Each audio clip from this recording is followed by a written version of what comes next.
Merci de choisir DBS. Bienvenue sur Écho d'Afrique. Les chefs d'État de la CEDEAO se réunissent ce lundi 27 juillet dans le cadre d'un sommet extraordinaire par vidéoconférence pour trouver une issue politique à la crise malienne. Cette rencontre est celle de tous les enjeux car d'importantes décisions y seront prises.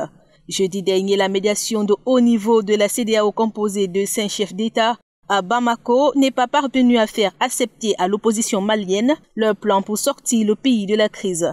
À l'issue des travaux, le très influent Imam Mahmoud Dicko, figure centrale de la contestation, a déclaré que les négociations n'avaient pas connu de véritable avancée. De sources concordantes, dans une lettre ouverte adressée au saint président ouest-africain, le mouvement du 5 juin Rassemblement des forces patriotiques a accusé le président Ibrahim Boubacar Keïta de faillir à sa mission. Le président en exercice de la CEDEAO, le chef de l'État nigérien Mahamadou Issoufou, très optimiste, a déclaré qu'à l'issue de ce sommet des 15 chefs d'État de l'organisation régionale, la CEDEAO prendra des mesures fortes pour accompagner le Mali, en soulignant que faire partir le président Ibrahim Boubacar Keïta, alors qu'il a été élu démocratiquement, demeure une ligne rouge pour l'organisation ouest-africaine.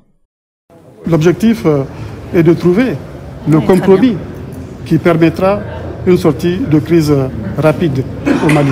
Et je suis optimiste, je fonde l'espoir qu'une solution sera trouvée.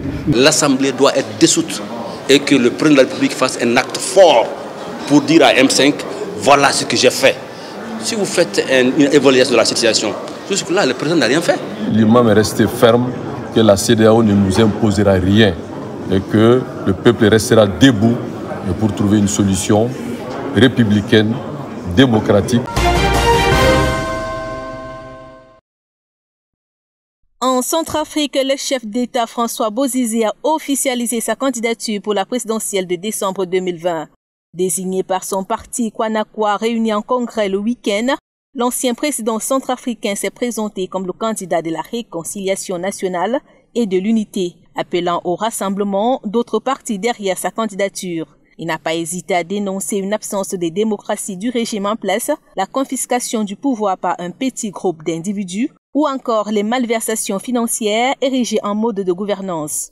Renversé en 2013 par une coalition de mouvements rebelles appelés Seleka, le pays tente depuis lors de sortir la tête de l'eau. Le contexte sécuritaire reste précaire et marqué par des combats entre milices à l'intérieur du pays. Malgré un accord de paix signé en février 2019 à Khartoum entre le gouvernement et 14 groupes armés. Cependant, les institutions politiques bénéficient d'une relative stabilité depuis l'élection en 2016 à la présidence de Félix Antoine Touadéra. En Tanzanie, la famille de l'ex-président Benjamin Mkapa, décédé dans la nuit de jeudi à vendredi à 81 ans, vient de couper court avec les rumeurs d'un décès causé par le Covid-19. Elle a précisé dimanche que l'illustre disparu avait contracté la malaria juste avant de décéder d'un arrêt cardiaque. Selon certaines sources, tout serait parti du fait que le président John Magufuli a annoncé le décès de l'ancien président sans toutefois préciser les causes de la mort. Cette omission contraire au texte de loi régissant l'annonce de la disparition des anciens présidents a alimenté les réseaux sociaux, avec la rumeur selon laquelle Benjamin Mkapa avait pu succomber au nouveau coronavirus. Dans le pays, 8 jours de deuil national ont été décrétés. L'ancien président sera inhumé dans son village natal du sud-est de la Tanzanie le 29 juillet.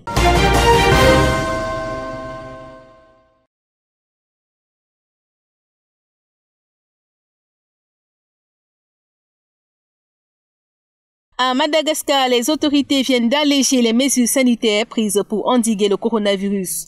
Le confinement de la capitale Antananarive est maintenu mais avec un peu plus de souplesse, un début de soulagement pour les entreprises de la région qui peuvent reprendre leur activité jusqu'à 13 heures, à condition d'assurer le transport de leurs employés et de garantir le respect des gestes barrières. Les marchés de quartier sont eux aussi autorisés à rouvrir la matinée. Mais les transports en commun restent suspendus et la sortie de l'Analamanga interdite. Pour les districts de l'Est du pays, Tamatave 1 et 2, les heures de travail sont prolongées jusqu'à 17 heures et les transports en commun peuvent fonctionner jusqu'à 19 heures.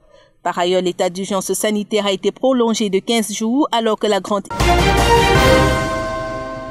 En En Somalie, le Parlement a démis le Premier ministre Hassan Halike de ses fonctions lors d'un vote de défiance le week-end pour ne pas avoir ouvert la voie à des élections pleinement démocratiques, selon le président du Parlement. La motion de censure a été soutenue par 170 des 178 députés du Parlement et l'éviction de Kerr a été immédiatement approuvée par le président Mohamed Abdullahi Farmajo, qu'il avait nommé Premier ministre en février 2017. Arrivé à l'Assemblée nationale pour travailler sur l'organisation des prochaines élections nationales en 2021, les parlementaires ont accusé le Premier ministre de ne pas avoir tenu la promesse du gouvernement de préparer un plan clair qui ouvre la voie à une élection au suffrage universel en 2021. La Tunisie a un nouveau chef du gouvernement. Le ministre de l'Intérieur Hichem Mechichi a été désigné par le président Kais Saied dans un contexte politique tendu.